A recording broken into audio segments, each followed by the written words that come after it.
Yeah, maybe he doesn't want to use a scan. Actually, he doesn't have an engineering bay built right now, so he can't build a missile turret. So looks, I'm sure that he sees the ripples. You know, it's just sitting there. There's no way that he doesn't see that, and just opting to kind of use his mules right now. There's a scan actually going down to see how big the Protoss army is, and I guess he's just feeling like you know, there's actually like no Marines down here. So even if he did pop down a scan, there is some Vikings, but opting to use the mules rather than a scan right now. Protoss force gonna go down, but you know, Genius has allowed Loner to shore up his numbers here. Just tons of Marauders and plenty of Vikings to handle these two Colossi. And I think Genius has maybe just waited a little too long here to attack, to press that advantage from the failed medevac drop from earlier.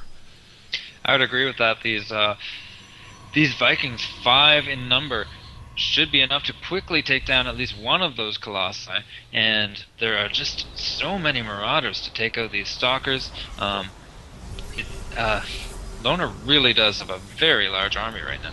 Yeah, just a very beefy complement of Marauders with Stimpack, one medevac there to kind of support them a little bit. Probably not going to do too much in the way of healing, but those Vikings are definitely going to be able to put the hurt on the Colossus. Actually, 4 Colossus down, so it might be a little bit more formidable for the Terran, especially with the Stalkers being able to take down the Vikings. But here we go. Here's the Stimpack. We're going to see a clash right now. Good force fields down for the Protoss. That's definitely going to help him. 1 Colossus goes down. 2 Colossus go down. But there are many Colossus still on the board, and well, 1 now. Yeah, 1 Colossus goes down, but the rest of the units were able to really filter out the Marauders from the force fields. The Colossus ranks did take a big hit there, but Genius doing excellent with the tactics that are available to him to kind of even the numbers, even though that the army sizes were relatively close. He definitely came out way ahead in that skirmish. Loner doing a good job of shoring up his numbers in the meantime. You know, a sign of a great player to be able to continue to macro once you've engaged in a battle like that. But Genius is definitely up to the task, and 2 large forces assemble at the gateways of each of these players' bases once again.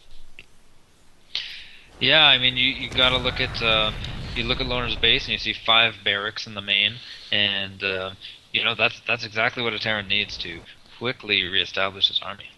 One of the things I wanted to point out also is just throughout the whole course of the game, we've had workers just buzzing around all the empty spots of the map, and this is some amazing scouting going on for these 2 players. It's easy to miss in the midst of all this action and stuff like that, but there's been at least 2 SCVs and 2 probes just kind of on patrol, on pathing all over the map, and they're just making sure that no one's going out for any cheeky expansions. And it's Did you see that poor SCV who just got completely obliterated by the Colossi? He did. That pathing was maybe not so successful for that SCV, but just very effective scouting. You know, SCVs and probes, it's worth kind of, you know, making them expendable in that way to make sure that expansions aren't going out. And it's very rare to see 2 players at this level working off 2 bases this late in the not this late in the game, but at this point of time in the game.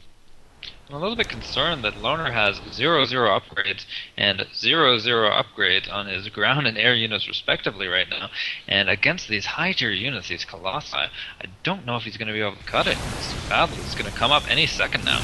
Yeah, not many upgrades for the Protoss, but the Protoss is going to be able to use his force fields, use his positioning to great effect here. These Vikings are probably going to farm down these Colossi, but not before they've done some significant damage to these Marauders, and there's just not going to be enough Marauders to take down this. Zealots try to poke their way through the force fields. Now the Stalkers are going to go after these Vikings, so that if any more ranks of Colossi do come into this fight, looks like the Stalkers have a very good position here, but now here come the workers are going to try to support this battle.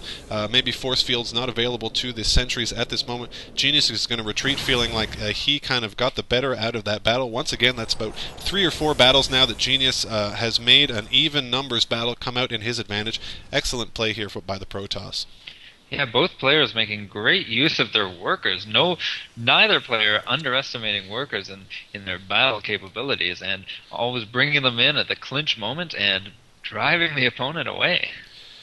Like I said before, the the searching and scouting very important for these two players, but Genius managing to hide a pylon over here right by Loner's main expansion, and this may prove to be a very tactically important pylon for Genius if he can manage to warp in kind of a second force, a second tiered two-pronged force, and is able to attack from this ramp and from this choke point. He may be able to finally gain the advantage that he's needed, but has eluded them thus far in the match.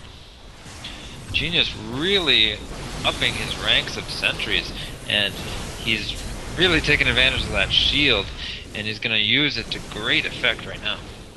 Yeah, great sentry play here by the Protoss. Of course, the force fields have led him to take enormous advantages in the major clashes that we've seen here in this game. Of course, two force fields going down there, blocking off the Marauders, making so that only SCVs were creeping up the ramp. And of course, Loner does not want to take that matchup.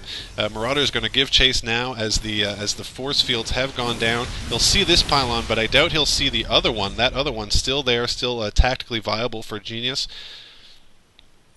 Yeah, I like the positioning of that pylon. It doesn't really make sense for Loner to go to the southeast after going up that ramp. It would possibly mean being open to an attack from the northwest, and he's just not going to do it at this point in the game. Both these players using as many minerals as they can. Nobody has too much of a surplus at this point. Two large armies going to clash here at the main expansion. Looks like Loner is not too long for this world as far as those Marauders are concerned. Marauders are going to try to do as much as they can, but Loner sees them melt away and calls the GG, and that is, folks, how Genius took this best of seven game and took the BlizzCon Invitational Tournament 2010, wrapping up this past Saturday. I know some of you probably already watched this game. For those of you who didn't, wanted to bring it to you guys here. And this was actually a really terrific series. Genius was playing just tremendously throughout this tournament, and no one had really challenged him up until this point. And all of a sudden, Loner from China comes out and really gave him a scare in this 7-game final, and just really action-packed, as you could see in the 7th game. Yeah, Loner just ran out of those Vikings at the end of the game, it seemed, and those Colossi were able to walk in and do as much damage as possible, and that last battle really didn't seem like Loner stood a chance at all. Yeah, I mean, he was hurting for minerals near the end there. Was just mining off this lone expansion. Genius still, had a little bit more minerals to go as far as he was concerned. We'll probably even as far as the expansion minerals were concerned. But Genius probably using those minerals far more effectively, losing a lot fewer units in the various skirmishes that we saw, and was eventually able to come out ahead with strong force field use, and not shying away from using Colossi after seeing the Vikings, just kind of addressing the situation without leaving the tactic, I think, which a lot of Protoss would do in the face of numerous Vikings like that, and was able to just finally push through the front line of just mass Marauders, which Loner was trying to counter this build with. Yeah, throughout that game, Genius showing the power of sentries, really using those force fields well, and not forgetting about the Guardian Shield ability either, which is excellent against Terran with their many units quickly firing low damage shots. Yeah, minerals spent on armies almost even. Actually, the tip goes up to Loner, more minerals spent to Loner, but that just shows how effectively and how economical Genius was playing. Just no cheap losses. Loner was willing to kind of just throw waves and waves of Marauders at this army, and just tactically outplayed by Genius. Albeit a very, very close game, a very exciting game. Genius just kind of had the mindset that was right to close out Loner, and it was just a very fast-paced, exciting game from two great players here. So on behalf of myself, Jadius and Baeus and the Wood League, we thank you so much for tuning this in. It was a great BlizzCon. I hope you guys all enjoyed it. Great things to come for Starcraft 2, and of course great things to come for the Wood League, and we hope you enjoyed it, of course, and we will see you folks next time.